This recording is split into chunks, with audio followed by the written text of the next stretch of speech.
It was supposed to be an ordinary Saturday afternoon. Families bustled through the park. Children's laughter echoed in the air, and the sun cast a golden glow across the quiet suburban streets. But for one man and his family, that sunlight would soon be overshadowed by a storm they never saw coming. He was just a father, a husband, a man who had served his country with honor. But to the wrong eyes, he was something else, someone to be feared, someone to be targeted. Malik Hunter never imagined that a simple outing with his family could turn into a nightmare.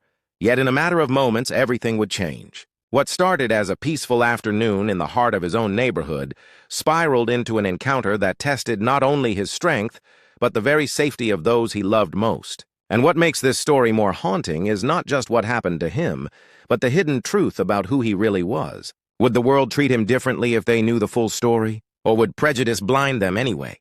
Watch closely, because this isn't just one man's story. It's a mirror reflecting a painful reality.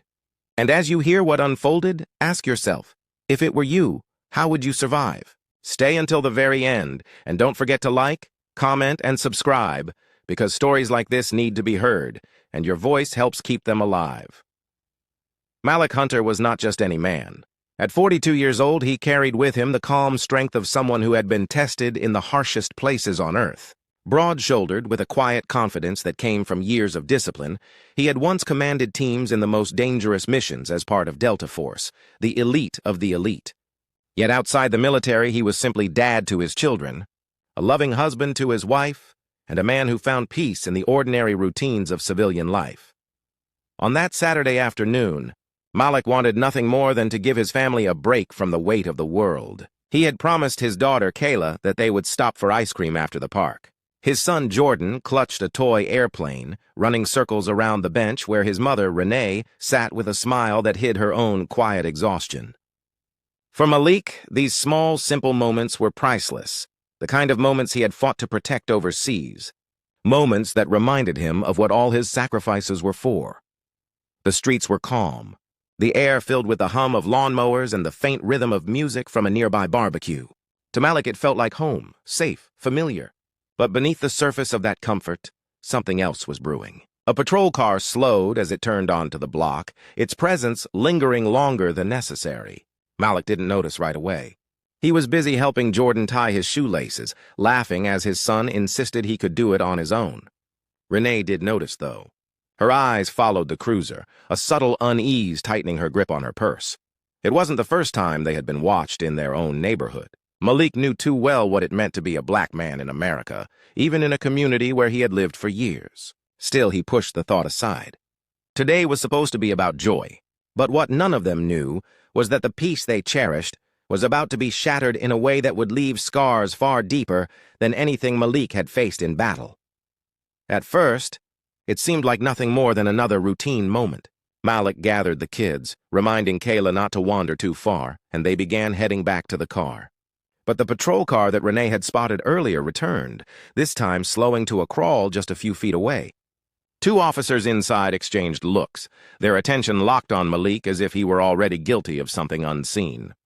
The engine idled, a low growl in the background, until suddenly the car pulled sharply to the side of the road. Doors flung open, heavy boots hit the pavement, and within seconds, the calm afternoon was fractured by authority wielded like a weapon.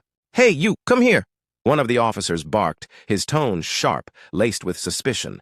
Malik froze, his children instinctively pressing closer to him. Renee's hand shot out, clutching Kayla's shoulder. The officer's eyes scanned Malik from head to toe, lingering not on his smile, not on the small hand of his son wrapped around his, but on the size of his body, the color of his skin. To them, he wasn't a father enjoying the weekend. He was a threat. The questions came fast, harsh, demanding. "What are you doing here? Where are you going? This your neighborhood?" Malik tried to stay calm, his military training urging him to measure every movement, every word. But no answer seemed good enough. His attempts at explanation were met with narrowed eyes and tightened grips on holsters. Around them, neighbors began to peek from windows. A few pulled out their phones, uncertain whether to step closer or stay hidden. The air thickened with tension, every second stretching longer than the last. Malik could feel his children trembling, their young eyes wide with fear they couldn't fully name yet, but would never forget. The officers circled closer, one muttering something about suspicious behavior, though Malik had done nothing but walk his family back to their car. His daughter whispered, "Daddy, what's happening?" And the sound of her small voice nearly broke him. He wanted to shield her, to tell her everything would be fine. But deep down, he knew the wrong move, the wrong word, could turn this scene into tragedy in an instant.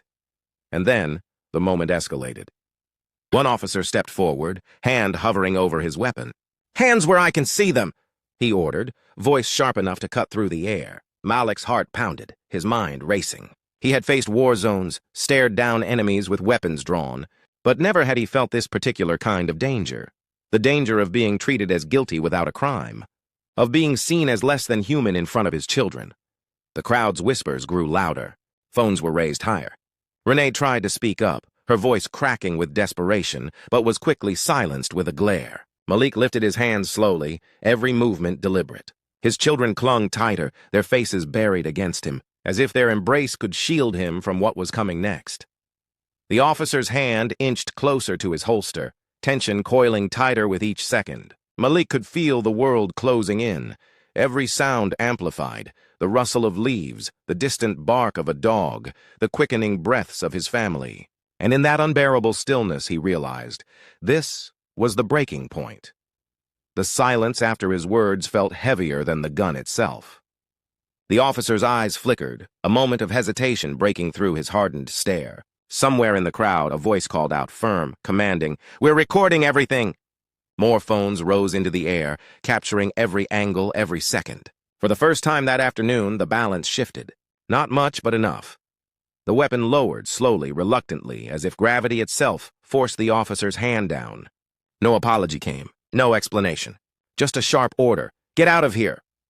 The uniform still held the power, but the crowd, the eyes, the truth, they held something stronger. Malik stood still for a long moment, chest rising and falling, the weight of humiliation pressing down harder than any battlefield memory. He turned, locking eyes with his children. Their faces, tear-streaked, confused, broken, cut deeper than the threat of a bullet ever could. He gathered them close, shielding them as best he could, though he knew there were some wounds no arms could cover. That day ended without bloodshed, but not without scars. The ride home was quiet, every streetlight and stop sign carrying the shadow of what almost happened. Malik's wife gripped the steering wheel until her knuckles whitened. His children clung to him, silent but trembling. And Malik himself. He sat there, replaying the scene, knowing that his silence had saved them, yet hating that silence was the price demanded of him. The incident would never leave them. For his children, it was the day innocence cracked. For his wife, it was another reminder that love could not shield a family from hatred. And for Malik, it was a cruel confirmation that no uniform, no medals, no service to his country could make him safe in the skin he was born in. But this story doesn't end with Malik alone. Because his story is not an exception, it is part of a pattern where black men and women are judged before they speak, punished before they act, stripped of dignity before they can even breathe.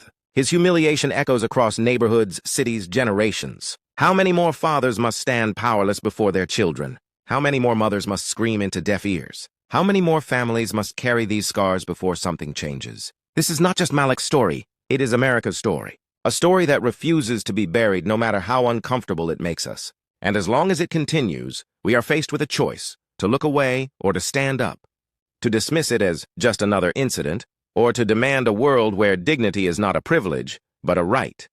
Malik walked away that day, alive but not untouched. His silence saved his life, but it also spoke volumes. It told us what he has always known, that the fight is far from over.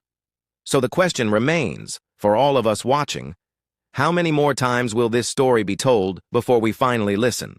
Before we finally act?